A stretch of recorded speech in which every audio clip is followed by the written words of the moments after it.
संस्थेचा संस्थापक अध्यक्ष जरी महाराष्ट्राचा असतो तरी जातीवंत शेतकरी आहे. व्यापारी तर आहेच, पण एक कणखर असं शिवरायांच्या भूमीमध्ये जन्माला आलेला एक किळा आहे. मित्रांनो, अनेक वर्ष तुम्ही शेती करत आहात. स्वातंत्र्याला 76 वर्ष झाले, पुढचं स्वातंत्र्याला 77 वर्ष चालू होत आहे. आज किती शेतकऱ्यांना सांगा सन्मानाने वागवलं जात आहे. हात वर करा पाहू. नाही, त्याला जबाबदार तुम्ही आहात. म्हणून यासाठी मी किसान क्रांती संघटनेची निर्मिती केली. अखंड महाराष्ट्रामध्ये संघटनाचा आता माझ्या रायगडात कोणाची ताकद होत नव्हती. मी किसान क्रांती संघटना उभी केली आणि त्या माध्यमातून तुम्हाला योग्य न्याय देण्याचं काम ही मंडळी करत आहे. मित्रांनो, आज केवायसी करायला सांगितली. त्या ठिकाणी मला काही कृषी सहाय्यक सेवक भेटले. साहेब, इथं नेट नाहीये, इथं तुमची ई केवायसी होऊ शकत नाहीये. मग ई केवायसी होणार नाही तर आमचं भात खरेदी विक्री संघावर कोण घेणार आहे? त्याला जबाबदार कोण आहे? सरकारच ना का आम्ही? ज्यांच्या खोलीमध्ये बसून एसी मध्ये बसून जे निर्णय घेत आहेत त्या हरामखोर लोकांना एका तरी चपलीने ठोकण्याची ताकद तुमच्या तयार करा, एवढं तुम्ही सांगणार. अरे, ज्याला शेती कळत नाहीये तो पणन महासंघात आमच्या भाताचा रेट ठरवतोय. आमच्या आमदार खासदार मात्र मुद्रा करून आम्हाला भाजपा सांगते एवढी कोटी आणले, कुठं आणले? या शेतकऱ्याच्यावर मिळणाऱ्या टॅक्स मधून येत आहे. तुम्हाला माहिती आहे शेतकऱ्याला कोणत्या कोणत्या पद्धतीने टॅक्स जातोय? अरे, सगळ्यांनी अभ्यास करायला शिका. आज महिलांना असं वाटतं की 1500 रुपये दिले म्हणजे सरकार आमच्यावर धोंडा लागतंय. अरे, उलटी तुमची 1500 देऊन लूट केली जाते. कारण तुम्हाला 1500 रुपये देते त्याच्यावर टॅक्स पण लावला जातो. त्यांच्या फसव्या घोषणांना तुम्हाला योग्य वेळी निर्णय द्यावा लागेल आणि आमच्या शेतकऱ्याच्या मालाला योग्य भाव मिळवण्यासाठी तुम्हाला लढावं लागेल. अरे, आज आमचा भात 21 रुपये 40 पैशांनी दर केला जातोय. भाताला पिकवायला 28 रुपये 40 पैसे आम्ही विद्यापीठात संघर्ष केल्यानंतर तो तयार झाला आणि आमचं सरकार सांगते योग्य आम्ही एवढा भाव देतोय. आमचं सरकारला एवढंच विनंती राहणार आहे की आम्हाला 32 रुपये 40 पैसे प्रति किलो भाव मिळाला पाहिजे आणि आम्हाला 4 रुपये बोनस मिळाला पाहिजे. कारण सगळ्यांना दिवाळीला बोनस देतात, मग आम्ही काय घेऊ नये? आज परिस्थिती अशी तयार झालेली आहे की शेतीमाल विकायला गेला तर 50 दलाल, 50 गाव उंड, 50 पुढारी त्याला अडवत आहेत.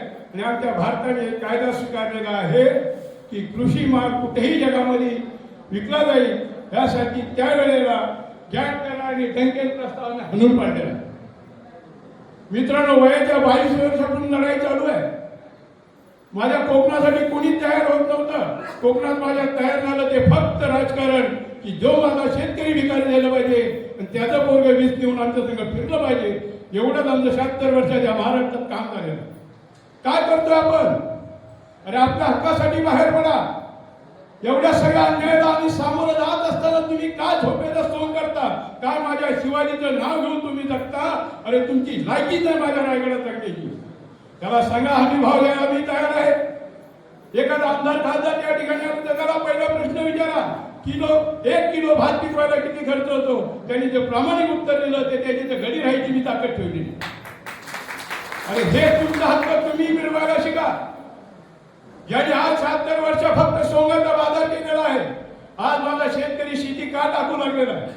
त्यांची डुकरं त्रास देत आहेत, त्यांची वांद्र त्रास देत आहेत आणि वन विभाग मात्र झाडं लावण्याचं काम करत आहे. आमचा शेतकरी 50% शेती सुरू लागलेला आहे. मी आज जिल्हाध्यक्ष, आज नवीन जिल्हाध्यक्ष झाले, त्यांना विनंती करतोय अशा ठिकाणी ज्या ठिकाणी शेतकऱ्यांच्या तक्रारी येतील त्या ठिकाणी संपूर्ण वन विभागाला धाग्यावर धरा आणि या महाराष्ट्राचा वनमंत्री त्याला जागा करा. अरे, आज आम्ही शेतकऱ्याच्या पोराने आंबा लावला तो वानर खातोय, नारळ लावला वानर खातोय, भात केलं डुक्कर खातोय, नाचणी केली डुक्कर खातोय.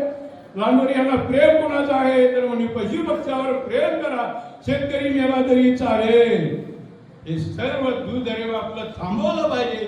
त्यासाठी मी तुम्हाला विनंती करणार आहे की आपलं या खरेदी विक्री संघावर भात दिलं जात आहे ते भात 6 महिन्यांनी पैसे दिला जाते. आमचा शेतकरी काय पूर्वीचा काय राजा म्हणायचं कुबेर, हे कुबेराचं धन नाही आहे. भिकाऱ्याच्या धनाला जर तुम्ही 6 महिन्यांनी पैसे देणार असाल तर शेतकरी त्या भिकारचोर गुलामाला भात विकतोय, दलालांना भात विकतोय, त्या ठिकाणी कडक कायदा करा. हमी भावापेक्षा जर कोणी खरेदी करेल तर त्याच्यावर फौजदारी गुन्हे दाखल करा. ही भूमिका जेव्हा तुम्ही बजावत नाही त्यांना लायसन्स कृषी विभाग कृषी यांची जी संघटना आहे खरेदी विक्री संघ त्यांना लायसन्स देत आहे आणि बेमार बेचोर झालेले आहे. या सगळ्यावर कलम लावायचा असेल तर आपल्याला एकदा जिल्हा कृषी कार्यालयाची झीज आणि जिल्हा कार्यालयाची झीज करावं लागेल. तर एकदा ह्याची तोडफोड केल्याशिवाय जागे येणार नाही. कारण आमचं करोडो रुपये पगार घेतात, 2-2 एकर बंगल्यात राहताय. आमच्या सरकारला तुम्ही रिपोर्ट काय करताय? वाळू माफियांचा, धनदानग्यांचा. अरे आमच्या महाराष्ट्रामध्ये बेकारीची परिस्थिती तयार झालेली आहे. या तुम्ही कारखाने आणता, आमच्या शेतकरी काय आणता वनवासीत टाकताय, त्याला उद्ध्वस्त करून त्याला बेरोजगार करताय आणि आम्हाला विकासाच्या नावाखाली झेंडा लावताय आणि थर्ड पार्टी कामगार तयार करताय आणि त्याचं आयुष्य बर्बाद करताय. ह्याला कुठेतरी चाल लावण्यासाठी आपल्याला एकदा लढावं लागेल आणि ही लढाई आपल्याला लढायची आहे. आपली सगळी बायका मुलं याच्या पुढे भिकारी करण्याचं स्वप्न हे पाहतायत. आता जे दादा बोलले की ह्या ठिकाणी हे प्रोजेक्ट येऊन तुमचं भलं होणार नाही, कारण ह्यांचे मजूर झालेल्या आमदार खासदारांची पोरं त्या ठिकाणी दलाली करतायत आणि त्या ठिकाणी आमच्या शेतकऱ्याच्या पोराला थर्ड पार्टी नोकरी देऊन कायचा बर्बाद करतायत. त्यासाठी शेती कुणाच्या बापाची नाही, आमच्या हक्काची आहे. हा एकदा आपण नारा देऊया. शेती माझ्या नाही कुणाच्या, शेती माझ्या बापाची, बापाचीच ठेवायची. ज्याचा 7 बारा संपला तो कायमचा संपला आणि ज्याचा 7 बारा आहे तो या देशाचा राजा बनून राहिला. एवढंच लक्षात असू द्या.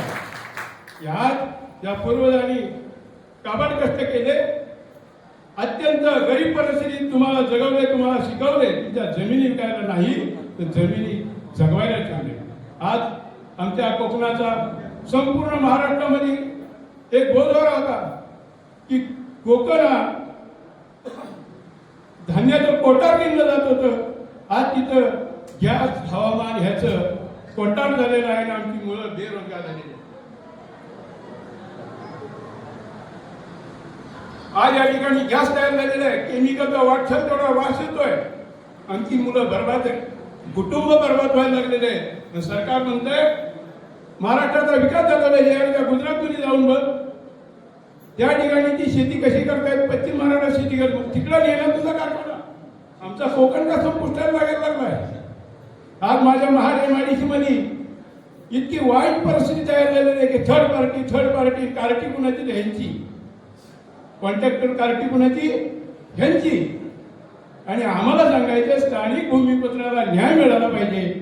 आमचा जिल्हा कृषी कार्यालय आहे, जिल्हा उद्योग केंद्र आहे. त्याच्यात मी फोन करून विचारलं आपल्याकडे किती कारखाने रायगडमध्ये नोंदणी आहे की ज्यांनी स्थानिक कामगाराला न्याय दिलाय. ते म्हणजे आमच्याकडे एकही नाही. दुर्दैवांचं की जिल्हा उद्योग केंद्र त्या ठिकाणी नोंदणी नाही आहे. म्हणजे तुम्ही नोकऱ्या कशासाठी करता, तुम्हाला काय काम दिलंय? अरे ज्याला न्याय देता येत नसेल त्याला मी लाचणी मारणार आहे एवढं तुम्हाला जाहीर करतो. की आज वेळ माझ्या शेतकऱ्यावर, माझ्या शेतकऱ्याची मुलं बेरोजगार होऊन फिरतायत, नोकरी धंदा मिळत नाहीये. आज तो बेरोजगारीमुळे गुन्हेगारीकडे वळायला लागलाय आणि आमचं सरकार मुलं गुन्हेगार होण्याची वाट पाहत आहे का? तर त्याची वाट आपण बघून देऊ नका.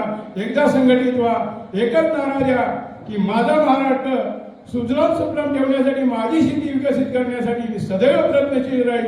आणि सरकारने सांगितलेल्या योजना आज त्या तुम्हाला मिळणार नाही आहेत, फक्त घोषणा केलेल्या आहेत. तर ही KYC नसेल तर तुम्हाला कोणतीही योजना मिळणार नाही.